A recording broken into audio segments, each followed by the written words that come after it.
Giv mig 2 kronhjortepølser med. De er altså fantastiske. Hvad er hemmeligheden, om man må spørge? Det er en lang historie, fru Jul. Pølser har altid fascineret mig. Man kan vel nærmest sige, at der er noget mytologisk ved at dræbe et dyr, og så håne det ved at stikke det op i dets egen tarm bagefter.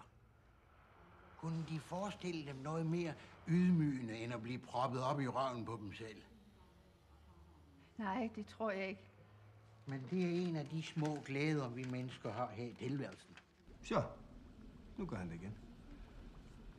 Nej. Prøv at komme og se. Nu gjorde han det igen. Bjarne, sådan der kan man altså ikke drive en forretning. Jeg fatter ikke, hvorfor folk bliver ved med at komme. Hvis de vil have pølsen, ikke? Nej, hold nu op med at sige pølse. Du siger pølse hele tiden, har du ikke lagt mærke til det? Og jeg kan love dig en ting, jeg kan lave en pølse, der er 1000 gange bedre end den her Balle Brusk. Hvad var det, du sagde der, snotnæs? Ikke? Har vi fået storhedsvanvid, hva'? Ja, det er bare Svend, der snakker, ikke? Det er ligegyldigt, Holger. Jeg skammer mig sgu over at være slagter, når jeg ser på jer to. Hvad skal det sige? Det skal sige, at Bjarnes leverpostej, den er usælgelig. Den smager som skridtsved.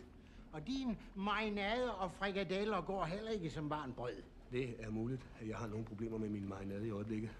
Men du skal ikke sige et ondt ord om mine frikadeller. Hold da kæft, mand. De er kraftedeme så seje, så man kan blæse dem op og give dem til børnene som balloner. Så synes jeg ærligt talt, at du skal lade mig komme om bag disken og ekspedere. Hvorfor skal vi gemme slik herude? Så lad mig komme om bag disken. Svend. Du kommer aldrig bag nogen som helst disk.